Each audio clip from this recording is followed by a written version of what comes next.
সম্প্রতি সোশ্যাল মিডিয়ায় বাংলাভিশন ডিজিটালের নির্বাহী সম্পাদক বদরুল আলম নাবিলের বিরুদ্ধে নানা রকম অসত্য ও বিভ্রান্তিকর তথ্য ছড়াচ্ছে অজ্ঞাত ব্যক্তিরা।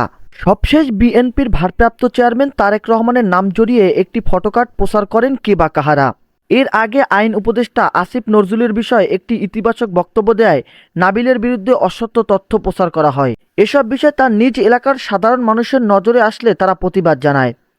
অপপ্রচারে লিপ্ত ব্যক্তিদের বিচারের আওতায় আনার দাবিতে পটুয়াখালী জেলা মহিপুর ঢাকা কুয়াকাটা মহাসড়কে মানববন্ধন করেন এলাকাবাসী।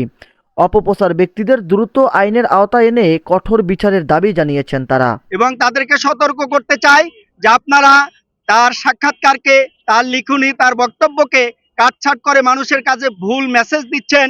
এতে জনাব বদরুল আলম নাবিলের মান সম্মান হানি হচ্ছে।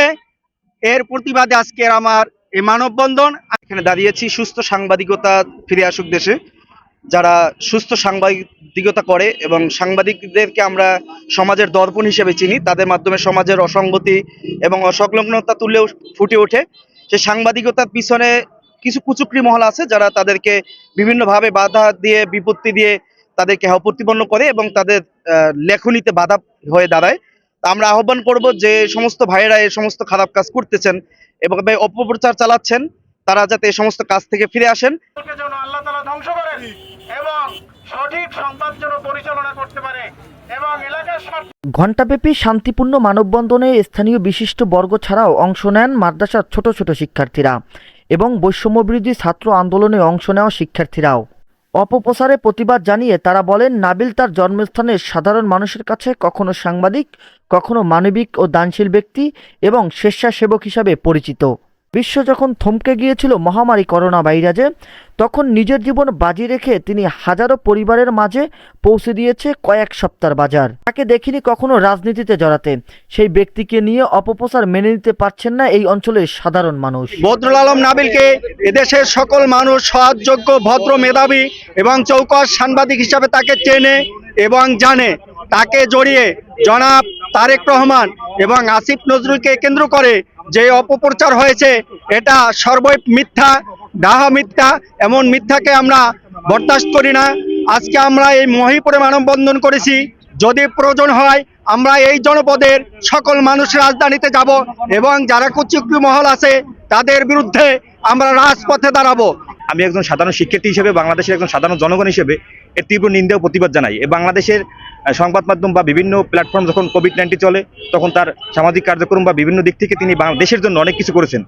আজকে সেই খুনি হাসিনার বা ফেসিস্ট হাসিনার মতবাদের লোক আইসা, হঠাৎ আইসা বা কোনো ডিজিটাল মাধ্যম বা হঠাৎ কোনো সাংবাদিক আইসা তার নামে অপপ্রচার চালাবে, এটা আমরা ছাত্ররা কখনোই এটা আমরা আশা করি না এবং আমরা চাই না।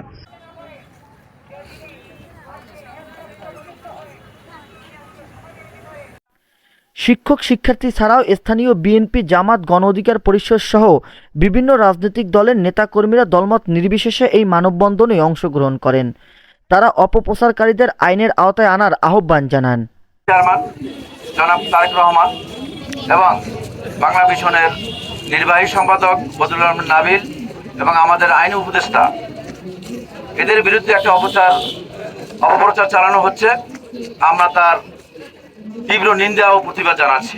আমরা জানি যে বদরুল আলম নাবিল তিনি একজন ঢাকায় একজন সাংবাদিকই না, তার এলাকার উন্নয়নেও তিনি কিন্তু বেশ অবদান রাখে। আমরা করোনাকালীন সময়ে বদরুল আলম নাবিল এই এলাকার অসহায় জেলেদের জন্য, মানুষের জন্য বিভিন্ন দান অনুদান দিয়ে গেছেন।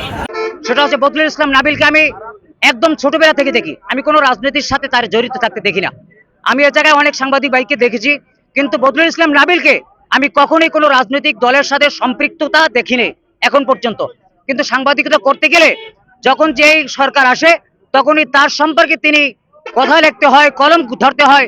সেই কলমগুলা তার যখন তার গায়ে লেগেছে, আমার মনে হয় সেই গায়ে লাগার কারণেই তার বিরোধিতা আজকে তৈরি হয়েছে। অপপ্রচারকারীদের ধারা বিভ্রান্ত না হয়ে তথ্য ও প্রযুক্তি দিয়ে কুচক্রী মহলদের মোকাবেলা করার আহ্বান জানানো হয় এই মানববন্ধনে। কুয়াকাটা থেকে জাহিদুল ইসলাম জাহিদ, বাংলাভিশন ডিজিটাল।